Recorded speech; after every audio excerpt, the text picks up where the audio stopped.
கெல்லின்ற இந்த பையன் cycle repair பண்ணிக்கிட்டு இருக்கும்போது தெரியாதனமா அவனோட விரல்ல அடிபட்டுருது. ஆனா அடுத்த செகண்டே அதுவாவே ஹீல் ஆயிடுது. இப்ப இந்த விஷயத்தை இவனோட அம்மா கிட்ட போய் சொன்னா அவங்க நம்ப மாட்டேங்கிறாங்க.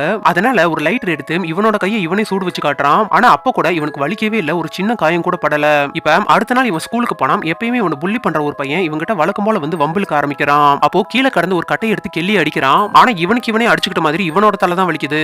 அதோட இவனோட மூக்குல இருந்து ஒரு ரத்த வரம். இதை பார்த்து கெல்லியும் பயங்கரமா சந்தோஷப்படுறான். இதனால காண்டான அந்த பசங்களும் கெல்லி தனியா ரோட்ல போய்கிட்டு இருக்கும்போது காரை வேகமா ஓட்டிட்டு வந்து அவன் மேலேயே மோதிடுறாங்க. அதுல அந்த கார் கெல்லியோட தலைமையிலேயே ஏறி இறங்குது. ஆனா அப்ப கூட கெல்லிக்கு எதுவுமே ஆகல. அதுக்கு பதிலா அந்த காரை ஓட்டிட்டு வந்து அந்த பையனோட தலையே நசுங்கி சம்பவ இடத்துல அந்த பையனும் இறந்துடுறான். ஆக்சுவலா இவனுக்கு இந்த சூப்பர் பவர் எப்படி கிடைச்சிருக்கும்னா இவர் இருக்கிற ஊர்லயே பிளாக் மேஜிக் பண்ற ஒரு வயசானவர் ஒருத்தர் இருப்பாரு. அப்படி அவர் பண்ண ஒரு பிளாக் மேஜிக்கால அவருக்கு ஒரு சூப்பர் பவர் ஒன்னு கிடைச்சிருக்கும். அப்படி இருக்க ஒரு நாள் கெல்லிக்கு உடம்புக்கு முடியாம படுத்திருப்பான். அப்போ இவன் ஹீல் பண்றதுக்காக இந்த வயசானவர் அங்க வந்திருப்பாரு. அப்படி இவன் ஹீல் பண்ணிட்டு இருக்கும்போதே அந்த வயசானவரும் அங்கேயே கீழே விழுந்து இறந்திருப்பாரு. அவரோட சூப்பர் பவர் எல்லாமே இவனுக்கு வந்திருக்கும்.